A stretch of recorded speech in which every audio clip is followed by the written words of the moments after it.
Paz López, doctora en filosofía, ensayista y académica del Departamento de Teoría del Arte de la Universidad de Chile, presenta Pánico y Ternura, una colección de 2 ensayos en que se pregunta ¿dónde está la ternura? Paz, bienvenida a Página 24, qué gusto tenerte aquí.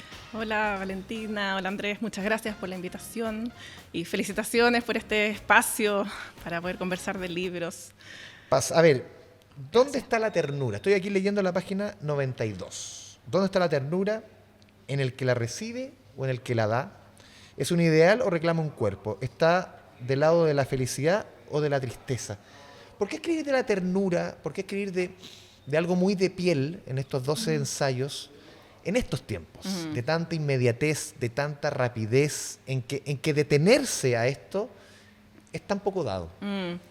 Sí, efectivamente pensar sobre la ternura, escribir sobre la ternura, exige un tiempo que no es el tiempo del mundo, ¿no? A mí me gusta pensar la ternura entre muchas otras maneras de aproximarme a ella, sino como algo que nos permite descansar de ese tiempo agitado, nos permite también algo así como desperezar los sentidos, recuperar el tacto, recuperar maneras de ver, recuperar maneras de aproximarnos a las cosas, que claro, que no es el tiempo que nos exige la vida cotidiana, exige incluso otro cuerpo, ¿no? No es el cuerpo del trabajo, este cuerpo cansado, este cuerpo a veces estresado, deprimido, ¿no?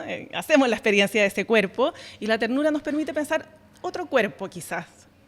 Paz, ¿por qué escribir ensayos? Tú eres ensayista. Cuéntame acerca de escribir ensayos. ¿Qué te permite? ¿Qué te permite explorar que quizás no tiene, por ejemplo, otro género? La novela, ¿cierto? La poesía. Sí, yo diría que el ensayo es un género generoso y receptivo en un punto porque permite que ingresen muchas cosas adentro de él, ¿no? O sea, puede estar la poesía, la narrativa, la memoria, las citas de autoras, autores, los recuerdos, ¿no? Es un género. Y de hecho todo eso nos encontramos en Paz, en Claro. Pánico y Ternura. O sea, nos encontramos recuerdos, nos encontramos citas. ¿Cómo construyes aquí, Paz? Claro, te escucho y me viene inmediatamente, hace un par de capítulos tuvimos a Simón Soto, que él presentaba a Fragua, que él habla mucho del oficio. Él habla, quiero parafrasearlo un poco, habla de las experiencias para construir justamente, pero las experiencias quedan cortas. También viene de la producción tuya propia. A ver, háblanos de las experiencias, eso de construir un poco el oficio del escribir. ¿Cómo tú construyes estos ensayos? Sí, siempre pienso que es difícil escribir quizás sin leer. Claro. ¿No? Quizás la escritura sea una manera de responder o seguir conversando con esas lecturas que a nosotras nos han conmovido, nos han impactado, nos han ¿Qué te ha movido. conmovido, por ejemplo? Si recuerdas, no sé, novelas, qué cosas te han conmovido? Hay autores, mira, en el libro aparecen citadas varios autores y yo siempre digo que no son citas de autoría en el sentido que no están allí como para que me ayuden a confirmar una idea, ¿no? Claro. Porque tampoco está allí, el ensayo tampoco, y eso yo creo que es una característica del ensayo, ¿no? Que no tiene como afirmaciones fuertes, ¿no? Ni ideas, ni hipótesis, pero bueno, está allí Andú Furmantel, Natalia Ginsburg, preciosa. George Perec, que me George encanta. Perec, Pasolini, Recalcati, y también son escritores que no provienen todos, podríamos decir, como de la misma disciplina, ¿no? Hay psicoanalistas, escritores, poetas, cineastas, músicos incluso, ¿no? Entonces, por eso decía que el género del ensayo, sí, ¿no? Permite que puedan conversar todo ese tipo de lecturas. Y en este libro hay mucho de memoria, ¿o no? De memoria personal, la construcción de estos ensayos, de estos 2 ensayos, Paz. Sí. Mira, yo a veces, sí, es verdad que hay como recuerdos, ¿no?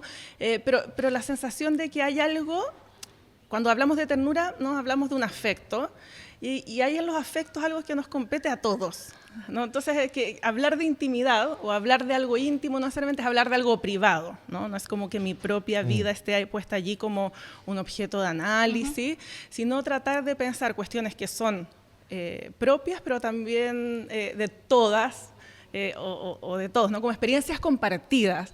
Me parece que los afectos permiten, ¿no? Todos hemos sentido alguna vez tristeza, alegría, melancolía, ternura. Y entonces son experiencias colectivas los afectos. ¿Qué es la ternura? ¿Por qué detenerse la ternura? Aquí leí varias entrevistas que te hicieron. Tú decías, la condición de la ternura es reconocer la fragilidad mutua. Afloja las defensas. De ahí deriva la ética del cuidado. Hoy en un mundo que se rige por lógicas opuestas. Autosuficiencia, competencia, explotación.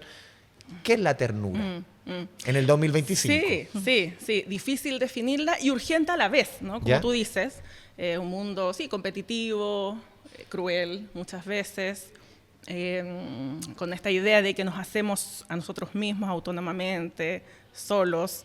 Y la ternura, mira, cuando uno dice que una fruta está tierna, o ¿Ya? cuando algo está tierno, ¿no? Que no está hecho todavía, y me parece que en ese sentido somos tiernos, estamos haciéndonos todo el tiempo, y en ese hacernos no podemos prescindir de los otros, ¿no? Entonces la ternura por un lado refiere a esa... Es que tú das un punto claro, ese nos estamos haciendo, y voy a otra cita tuya, tú dices, esta es una época demasiado segura de sí misma, con escrituras y teorías demasiado seguras de sí misma, o sea, no que se está haciendo, sino que se siente ya está hecha. Sí, ¿no? Y la ternura ablanda, ¿no? Ablanda esas certezas, ¿no? A veces vamos como al mundo o leemos las cosas del mundo demasiado seguros de lo que pensamos. Y a veces creo que es un ejercicio del pensamiento también, ponerse en tensión a uno mismo, poner en tensión nuestras grandes y pequeñas certezas. Y la ternura entonces también nos permite pensar eso. Oye, y a propósito de lo que hemos estado como conversando, de las experiencias, tú dices, Paz, las experiencias son colectivas, los afectos, habíamos estado conversando acá Claro. previo al podcast y aquí recuerdo la cita que a ti te gustó, Andrés, que las experiencias son colectivas. Hay una parte en donde se habla de la madre, se habla bastante de la madre, la relación Es una figura que tú con la recuerdas madre. harto. Y ahí te quería invitar, tío Andrés, a Estoy buscándola acá. recordar. Porque finalmente es que, como lo hablamos antes, hablando de esta experiencia colectiva que pueden ser los afectos y que sirven a lo mejor para iniciar una conversación que está acá en los ensayos, pero que a todos quizás Mira, nos pueden llevar aquí a la otra encontré. parte. Ahí la Tú encontraste. dices, aprieto con fuerza el brazo de mi madre. De hecho, camino del brazo de ella y hundo la mejilla en el pobre abrigo de piel que lleva puesto. En ese abrigo huelo el olor de la primavera, una mezcla de escarcha y calor, de fragantes barros y flores todavía sin olor de casa y de campo. Este olor del pobre abrigo de mi madre es el olor de mi vida, un olor que se convirtió en un cofrecito donde fueron a parar todas las intensidades y las carencias que se desplegarían después en su vida, y un olor a abrigo pobre del que tironeó para hacer frente a un mundo que se iba convirtiendo cada vez más en siniestro y desesperanzado. Sí, esa es una cita de Pasolini que recuerda el olor de la madre, cineasta de Pasolini, el cineasta, el escritor. Sí. Lo he dicho otras veces, pero hay una cuestión súper obvia, pero muy extraordinaria también, ¿no? Que es esta cuestión de que antes de nacer éramos dos. Claro. Éramos dos y de pronto somos uno. ¿Cómo nos recuperamos de eso, ¿no? de ese venir al mundo, de ese ser arrojados al mundo? Y creo que la madre es una figura, enigmática, digamos, claro, ¿no? Digo, la madre como que me interesa pensarla como en varias de sus facetas, ¿no? Capas. No sé. De sus capas, la madre como ese enigma, ¿no? O sea, que como que algo tan propio, pero también tan ajeno, ¿no? Es otro, pero también estuvimos allí juntos. Y figuras asociadas a la madre, por ejemplo, ¿no? La del útero, ese Sí. órgano completamente hospitalario que acoge la diferencia, ¿no? Pero y no la elimina, pero la acoge. La infancia, ¿no? O sea, la figura de la madre nos remite también necesariamente a la infancia. ¿Qué hacemos con nuestra infancia, ¿no? O sea, la infancia es algo... No es algo que quedó en el pasado, sino que está todo el tiempo allí, atravesándonos, hablándonos, modificándonos, apareciendo en nuestros gestos, en nuestro cuerpo, ¿no? Entonces, la madre es algo que nos permite pensar, algo así como el nacimiento de las cosas, ¿no? Entonces, a veces la madre no tanto como de carne y hueso, sino que esta pregunta por los orígenes, ¿no? El origen de las cosas. Paz, el libro se llama Pánico y Ternura, ¿cierto? Entonces acá hay uno de los ensayos que quizás no sé si es lo que buscabas, pero a Sí. mí me genera esta escena quizás como de pánico, que es cuando dice, no existe un nombre para quien pierde un hijo. El niño que ha perdido a sus padres tendrá una palabra, huérfano, hace frío en esa palabra, como si esa U y esa E creciera un paisaje glacial, viuda, repleta de vacío. Pero claro, no existe la otra figura. Aquí cuentas la historia de cierto un padre que pierde a su hijo. ¿Eso es parte del pánico que encontramos en el libro? ¿Dónde también está ese otro sentimiento? Sí, hay harta pérdida en el libro, Sí, ¿no? eso. Padres que... ¿Ese es el pánico del libro? Sí, tiene que ver con pensar cierta pérdida, con pensar ciertos estados de soledad, con pensarnos en este difícil oficio de vivir, ¿no? Y eso a veces nos apanica, ¿no? O sea, hay experiencias también muy límites, y allí como que voy recorriendo, ¿no? Madres que pierden hijos que nacen con algún problema, padres que pierden hijos, pero todos nacemos de una pérdida, ¿no? Todos nacemos, cuando yo decía, ¿no? Nacemos, claro, y somos arrojados a las mareas de la vida, ¿no? Algo así como que el nacimiento implica perder algo, y en ese sentido siempre estamos perdiendo algo. Y cómo pensar esa pérdida sin que sea como padeciente, sin que suframos, sino que sea... ¿Es parte de la vida? Tú hablas un poco de la ternura, son pequeños destellos en medio del difícil oficio de vivir. Sí. En el fondo, ese pánico o esos miedos, esa pérdida, ¿es parte de la vida? ¿Es un constante? Sí, estamos, yo creo, sí, ¿no? Atravesados por temores, por miedos, por desesperaciones, por cansancio. Pero si la vida solo es eso, Dios, es triste pensar que la vida... A lo que mencionaba la Vale, y tú mencionabas el tema del... Cuando ese es padre o madre, también te pones ahí en el riesgo de perder a esa criatura. O sea, el riesgo de... Uno piensa, o sea, no hay cosas... O sea, yo, lo único que yo pienso es que jamás podría imaginarme en mi vida que alguno de mis dos cachorros... No, entonces sí. es como un constante exponerse, ¿no? A mí en general las experiencias que voy recorriendo, pero los autores, ¿no? Los autores que voy recorriendo son autores que han atravesado como esa, o que es muy nítido en ellos esa doble condición, ¿no? De pérdida, pero también de esos momentos donde nos aferramos. ¿Tenemos mucho miedo a sufrir? Porque uno ve, por ejemplo, estuvo muy en boga cierta conversación de medicalizar la vida, que todo tiene un medicamento, que el sufrimiento, todo tú lo puedes pasar con esto otro. Sí. Y realmente entender que el sufrimiento, claro, en cierta escala, es parte de la vida. Sí. ¿Tenemos miedo a sufrir? Sí, yo creo que sí, y de la intensidad de vivir. Y yo creo miedo de sufrir y pocas veces... hacemos la experiencia de un real, sufrimos, pero ese cuerpo a veces no tan medicamentado muchas veces, o ese cuerpo cansado, no nos permite tampoco hacer la experiencia de nuestros sufrimientos, ¿no? O sea, hay algo en el sufrimiento, en esa experiencia que a veces es muy radical, es muy intensa, que tampoco podemos hacerla, tampoco podemos aproximarnos a eso. A veces pienso que la ternura también puede ser una manera de sufrir mejor, o sufrir de manera más ligera, quizás. Una compañía. Una compañía, sí, ¿no? Como aligerar eso. Paz, somos también malos para escucharnos, para revisarnos. Muchas veces quizás escucharnos nos da miedo.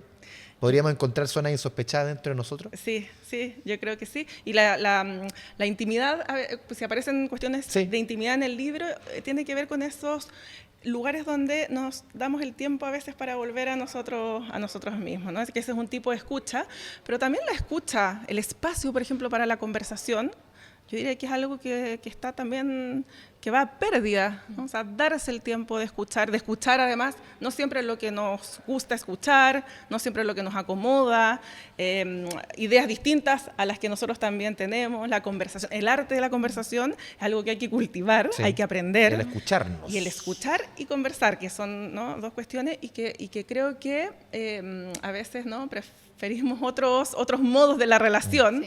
Que ese tiempo de la conversación y de la escucha. Sí, requiere una entrega a escucharse, una entrega una disposición absoluta, una disposición a los otros importante. Y a propósito del diálogo, revisaba en una entrevista tuya que tú decías que este libro sientes que es para quienes quieran entablar un diálogo, a propósito de conversar.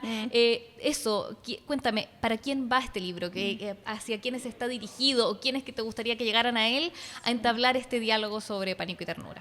Sí, yo pienso la lectura como un modo de la conversación, ¿no? Cuando leemos un libro, conversamos también, ¿no? O algo sentimos que, un vínculo sentimos que se Nos crea. entregamos completamente a una historia y nos olvidamos del mundo. Y el mundo se suspende. Y entonces yo digo, bueno, para todos quienes quieran hacer esta experiencia. Paz, queríamos pasar a esta sección final que es pedirte una recomendación. Puede ser de ensayos, puede ser de novelas. Primero, algo ¿qué que estás estés leyendo ahora? O qué estás leyendo ahora. Y después Eso, podemos- y después las recomendaciones. Estoy leyendo, yo leo varias cosas al mismo Ya. tiempo, pero mira, salió... Yo nunca puedo decir. No, tú terminas así, No, empiezas bueno, uno, muy uno y Mateo. otro, sí. Simón soy- Soto decía, ya que lo Sí. citamos, que el buen lector le da un nombre, leía mucho a la vez. No, yo no puedo. Yo también, a mí No. me cuesta. Entonces sí, me yo- reconozco un mal lector. No, era otra estoy palabra, molestando. lo voy a buscar. Sí. Mira, a veces también por el oficio mismo, ¿Sí? ¿no? Porque necesito estar leyendo mucho. Entonces, por ejemplo, presento un libro el viernes, por ejemplo, sobre Guy Debord, ¿no? Y entonces estoy leyéndome ese libro, pero también hay una autora que también está allí, que se llama Joan Didion. Sí, Jean Didion. Y acaba de Fallecí salir... hace poco. Sí, y acaba de salir un libro que son sus encuentros con el psiquiatra, ¿no? Después Ya. de visitar al psiquiatra, ella escribe sobre esos encuentros y encontraron eso entre sus papeles póstumos. O sea, sus grandes obras son justamente la muerte de su marido y la muerte de Y su la hija. muerte de su hija, ¿no? Que son como bien brutales, Sí. o sea, brutales y maravillosos a la vez. Y entonces estoy leyendo ese libro, pero también me gustan mucho, y a propósito del ensayo, y yo creo que está ocurriendo en Chile, estoy pensando, Sí. ¿no? Como que hay un despertar, no sé si un despertar, ¿no? Pero hay varias mujeres ensayistas, ¿no? Por ejemplo, pienso en Macarena García Moya, que escribió un ensayo precioso, se llama Ensayos de una casa, o Marcela Rivera, que escribió un ensayo sobre la mano, ¿no? Ya, Que mira. es todo lo que puede una mano. Entonces, y también son autoras que leo mucho, que me gusta mucho leer, las que aprendo mucho y que además tengo la suerte de tenerlas cerca, ¿no? Como en su amistad. Entonces, ella recomendaría también como mujeres ensayistas. Paz López, Pánico Ternura, de verdad un placer tenerte y conversar sobre quizás en otro tono en esta edición de Página 24. Muchas gracias. Muchas gracias a ustedes. Muchas gracias, Paz, por venir, por conversar y por tu tiempo.